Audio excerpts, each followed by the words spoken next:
You're watching Exit 1055 with your host, Richard Rose. Hey, good morning. I'm Richard Rose. Welcome to Exit 1055 Long Island. This is your TV 1055 show about all things Long Island.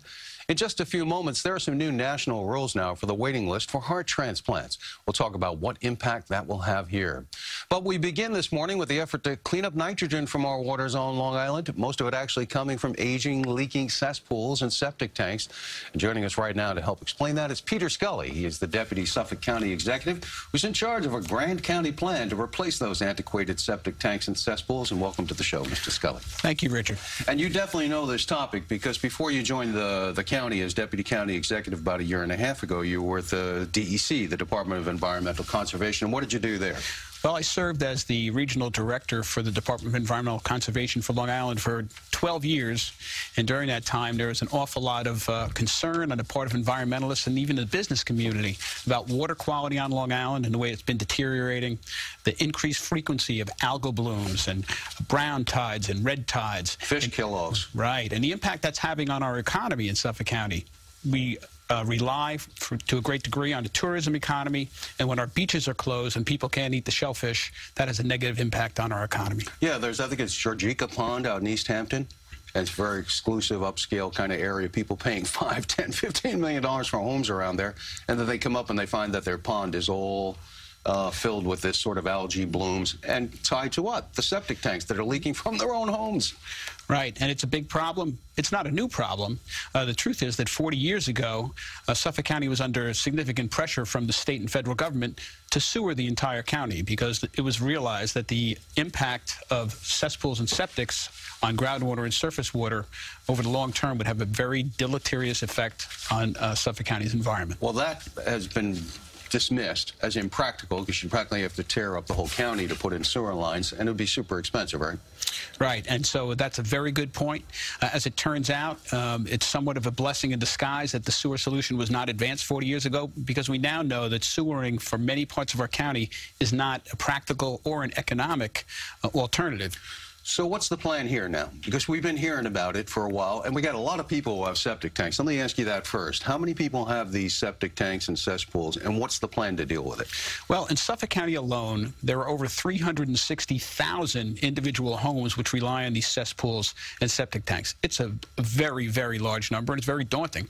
But County Executive Bellone has insisted that we prioritize areas, identify areas where we would get the most benefit by replacing these with these new innovative alternative treatment systems, and we're focused on making a little bit of progress each year. It is a little bit because it would be an enormous expense to try to replace all those at once. And do they all need to be replaced at once? I'm sure every homeowner in Suffolk County who hears this goes, are you going to tell me I got to replace my septic tank? Well, it's unrealistic to expect that they'd all be replaced at once. So what we need to do really is to identify those areas where the continued use of these systems is going to be the biggest problem and to focus on doing the work there first. Well, here we have some stills of some of the ones that have been approved. They just flashed by there.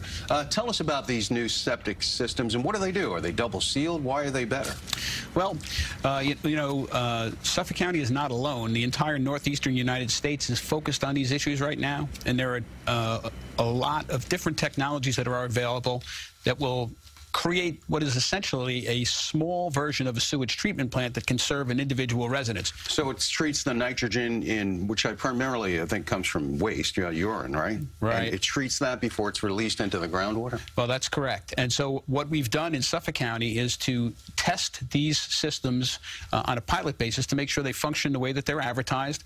Suffolk County went out to the industry and requested that they consider donating systems to prove the work that they work the way that they're advertised. In the first round of our program, 4 different manufacturers donated 6 different technologies. We held a lottery for homeowners who were interested in hosting them, put those in the ground and showed that they work. We have a second phase of a program. What's the improvement level? I've heard varying figures, 60, 70% reduction or something? We're seeing an actual reduction of about 70%. Of the nitrogen? That's correct. Yeah. What we're finding is that on Long Island, the incoming nitrogen concentrations in some of these systems is higher than was believed to be the average. EPA puts the average at about 65 milligrams per liter of total nitrogen. We're seeing some instances of upwards of 100 milligrams of total nitrogen coming into some of these systems. Well, that's a lot more. That's about half more really even more than half more than you predicted. Now, we have a map here of the areas where all these septic systems, this is stuff you guys sent from your office. We appreciate that. And what particular areas of Long Island are more prone to this, or is it the whole county? Well, we've set a priority on trying to identify areas where the travel times to groundwater and surface water are very short. In other words, if you're in an area where the travel time from groundwater to surface water is 0 to 2 years, we know that removing that system and replacing it with a system that does a better job is going to have a more immediate benefit for the environment. We also have a longer-term study underway called the Suffolk County Subwatersheds Wastewater Plan, which is going to provide a scientific basis for decision-making about where we should concentrate initially for the replacement of these systems. And now here's the bottom line. You know, they're quite a bit more expensive than the ones. Some people saying twice as much or 3 times as much. Others saying not quite as much. And so you came up with a program to subsidize that. Explain that. Well, the county executive has been adamant that in order for us to be successful, we need to find a way to make it affordable and easy for homeowners to replace these problem systems.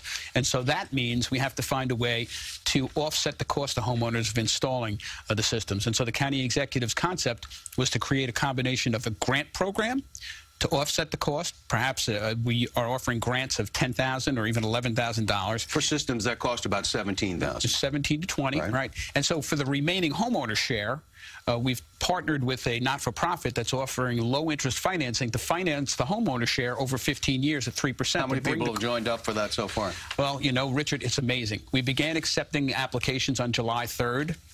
We have a very sophisticated electronic application process developed by our own IT department. We're very proud of it. As of this week, 675 homeowners have signed up or registered for this program. Well, you know, there are people who are concerned about, but then you're going to get some folks who say, you know, my cesspool isn't polluting anything. This is unproven science. You have no proof of that. I'm not spending a dime to do this. You know you're going to run into folks like that. Is this a voluntary program? Will it eventually become mandatory? And what will you say to those folks who say, I don't need to do this? Well, those are all good questions. The answer is right now this is a voluntary program. We're taking first steps towards a larger program.